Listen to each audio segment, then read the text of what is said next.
Assalamualaikum warahmatullahi wabarakatuh. Kami dari kelompok 3 akan menjelaskan tentang pengelolaan kelas.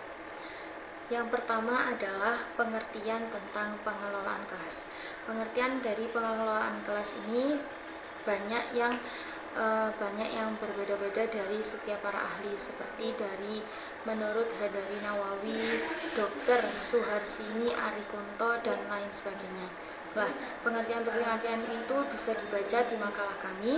Kami akan menyimpulkan dari perbedaan pendapat tentang pengertian pengelolaan kelas. Dapat disimpulkan, arti dari pengelolaan kelas ialah upaya mengelola siswa di dalam kelas yang dilakukan untuk menciptakan dan mempertahankan suasana kelas yang menunjang program pengajaran dengan jalan menciptakan dan mempertahankan motivasi siswa untuk selalu ikut dan berperan serta dalam pendidikan di sekolah.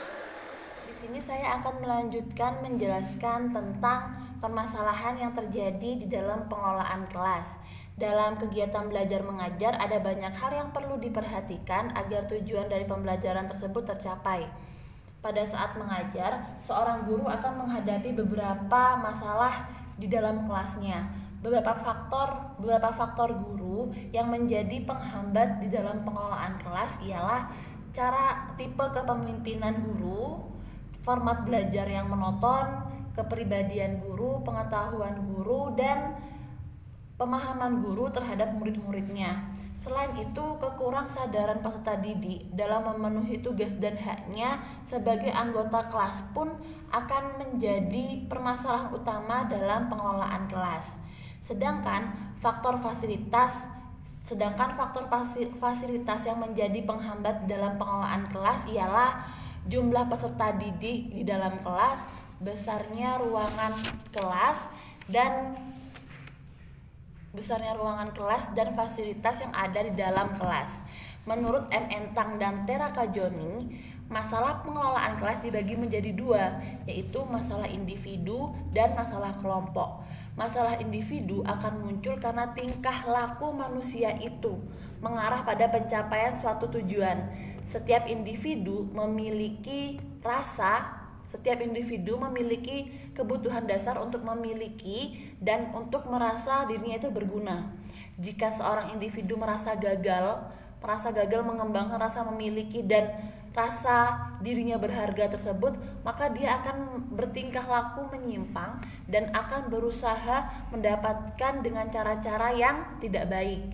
M. Entang dan Tera Kajoni mengelompokkan menjadi 4, yaitu tingkah laku yang ingin mendapatkan perhatian orang lain, tingkah laku yang ingin menunjukkan kekuatan, yang ketiga tingkah laku yang bertujuan untuk menyakiti orang lain, yang keempat peragaan ketidakmampuan. Sedangkan masalah kelompok menurut Lois V. Jensen dan Mary Ebeni dibagi menjadi 7 kategori. Yang pertama, kurangnya kekompakan yang ditandai dengan adanya konflik.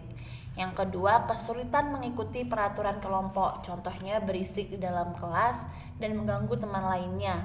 Yang ketiga, reaksi negatif terhadap sesama kelompok, contohnya berlaku kasar karena dipaksa untuk mengikuti aturan. Yang ketiga, penerimaan kelompok atas tingkah laku yang menyimpang, contohnya mendukung perilaku anggota yang tidak baik. Yang kelima, kegiatan yang menyimpang dari ketentuan yang telah ditetapkan, contohnya melanggar aturan yang telah ada. Yang keenam, kurangnya semangat, tidak mau bekerja, dan tingkah laku yang agresif atau protes. Yang ketujuh, ketidakmampuan menyesuaikan diri terhadap perubahan lingkungan. Yang selanjutnya yaitu cara mengenali masalah. 1. Guru merasa terganggu dengan tingkah laku siswa. Yang kedua, guru merasa terancam terhadap siswa. Yang ketiga, guru merasa amat disakiti oleh siswa. Yang keempat, guru merasa tidak mampu untuk menolong lagi. Untuk penjelasan selanjutnya yaitu cara penyelesaian permasalahan dalam pengolahan kelas. Untuk mengatasi masalah dalam pengolahan kelas di atas, ada beberapa pendekatan yang dapat dilakukan, diantaranya sebagai berikut. Yang pertama, pendekatan kekuasaan. Proses untuk mengontrol tingkah laku anak didik. Peran guru di sini adalah menciptakan dan mempertahankan situasi disiplin dalam kelas. Di dalamnya ada kekuasaan dalam norma yang mengikat untuk ditaati anggota kelas. Melalui kekuasaan dalam bentuk norma itulah guru bisa mendekatinya. Yang kedua, pendekatan ancaman. Proses untuk mengontrol tingkah laku anak didik. Tetapi dalam mengontrol tingkah laku anak didik dilakukan dengan cara memberikan ancaman, misalnya melarang, ejekan, sindiran, dan memaksa. Dan yang ketiga, suatu proses untuk membantu anak didik agar merasa bebas untuk mengerjakan sesuatu kapan saja dan di mana saja. Peran guru adalah mengusahakan semaksimal mungkin kebebasan anak didik. Yang keempat, yaitu pendekatan resep. Dilakukan dengan suatu daftar yang dapat menggambarkan apa yang harus dan apa yang tidak boleh dikerjakan oleh guru dalam merealisasikan masalah atau situasi yang terjadi di dalam kelas. Dalam daftar itu digambarkan tahap demi tahap apa yang harus dikerjakan oleh guru. Peran guru hanyalah mengikuti petunjuk seperti yang tertulis dalam resep. Yang selanjutnya nomor 5, pendekatan pengajaran. Berdasarkan atas suatu anggapan bahwa dalam suatu perencanaan dan pelaksanaan akan mencegah munculnya suatu masalah tingkah laku anak didik dan memecahkan masalah itu bila tidak bisa dicegah. Pendekatan ini menganjurkan tingkah laku guru dalam mengajar untuk mencegah dan menghentikan tingkah laku anak didik yang kurang baik. Peran guru adalah merencanakan dan mengimplementasikan pelajaran yang baik. Yang selanjutnya, keenam, pendekatan perubahan tingkah laku. Untuk mengubah tingkah laku anak didik, peran guru adalah mengembangkan tingkah laku anak didik yang baik dan mencegah tingkah laku yang kurang baik. Pendekatan berdasarkan perubahan tingkah laku ini bertolak dari sudut pandang psikologi behavioral yang mengemukakan asumsi sebagai berikut. A. Semua tingkah laku yang baik dan yang kurang baik merupakan hasil proses belajar. Asumsi ini mengharuskan wali atau guru kelas berusaha menyusun program kelas dan suasana yang dapat merangsang terwujudnya proses belajar yang memungkinkan siswa mewujudkan tingkah laku yang baik menurut ukuran norma yang berlaku dalam lingkungan sekitarnya. B. Di dalam proses belajar terdapat proses psikologis yang fundamental berupa penguasaan positif, hukuman penghapusan, dan penguatan negatif. Asumsi ini mengharuskan seorang wali atau guru kelas melakukan usaha-usaha dan mengulang-ulangi program atau kegiatan yang dinilai baik bagi terbentuknya tingkah laku terutama di kalangan para siswa. Dan cara yang ketujuh yaitu pendekatan suasana emosi dan hubungan sosial. Berdasarkan suasana perasaan dan suasana sosial di dalam kelas sebagai sekelompok individu cenderung pada psikologi klinis dan konseling. Menurut pendekatan ini, pengolahan kelas merupakan suatu proses menciptakan iklim atau zona sosial dan hubungan sosial yang positif di dalam kelas. Di sini, guru adalah kunci terhadap pembentukan hubungan pribadi itu, dan perannya adalah menciptakan hubungan pribadi yang sehat. Untuk itu, terdapat dua asumsi pokok, yaitu A. Iklim sosial dan emosional yang baik adalah dalam arti terdapat hubungan interpersonal yang harmonis antara guru dengan guru dengan siswa, dan siswa dengan siswa. Merupakan kondisi yang memungkinkan berlangsungnya proses belajar mengajar yang efektif. B. Iklim sosial dan emosional yang baik tergantung pada guru dalam usahanya melaksanakan kegiatan belajar mengajar yang didasari dengan hubungan manusiawi yang efektif. Dan cara yang ke-8 yaitu pendekatan proses kelompok, suatu proses untuk menciptakan sistem sosial di mana proses kelompok merupakan yang paling utama. Peranan guru adalah mengusahakan agar perkembangan dan pelaksanaan proses kelompok itu efektif. Proses kelompok adalah usaha guru mengelompokkan anak didik ke dalam beberapa kelompok dengan berbagai pertimbangan individual sehingga tercipta kelas yang mengetengahkan dua asumsi sebagai berikut. A. Pengalaman belajar di sekolah bagi siswa berlangsung dalam konteks kelompok sosial. Asumsi ini mengharuskan wali atau guru kelas dalam pengolahan kelas selalu mengutamakan kegiatan yang dapat mengikut sertakan seluruh personal di kelas. Dan yang B, Tugas guru terutama adalah memelihara kelompok belajar agar menjadi kelompok yang efektif dan produktif. Berdasarkan asumsi ini berarti seorang wali atau guru kelas harus mampu membentuk dan mengaktifkan siswa bekerja sama dalam kelompok yang sudah terbentuk di dalam kelas. Cara yang 9 yaitu pendekatan elektis atau pluralistik. Pendekatan ini menekankan pada potensialitas, kreativitas, dan inisiatif wali atau guru kelas dalam memilih berbagai pendekatan tersebut berdasarkan situasi yang dihadapinya. Disebut juga pendekatan pluralistik, yaitu pengelolaan kelas yang berusaha menggunakan berbagai macam yang memiliki potensi untuk dapat menciptakan dan mempertahankan suatu kondisi yang memungkinkan proses belajar berjalan efektif dan efisien. Berikut penjelasan dari saya.